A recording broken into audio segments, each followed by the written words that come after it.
तुमची आमची लाडकी मुंबई सध्या आजारी पडली आहे। सर्दी ताप खोकल्याने मुंबईकर अक्षरशः हैराण झालेत आणि त्यामुळेच मुंबईची रुग्णालये फुल झालेली पाहायला मिळतात।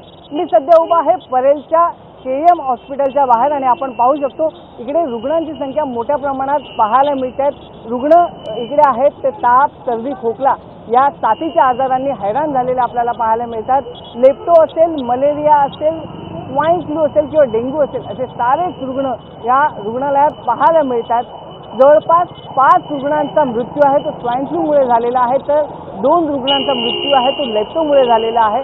मुंबई सध्या आजारी पडलेली आहे आणि त्यामुळे मुंबईतली रुग्णालये सध्या फुल झालेली आपल्याला पाहायला मिळतात।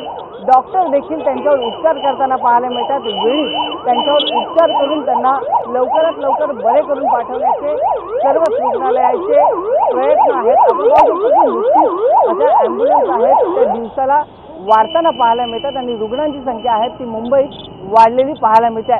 कॅमेरा पर्सन सचिन शिंदेसह वैभव परब, एबीपी माझा, मुंबई।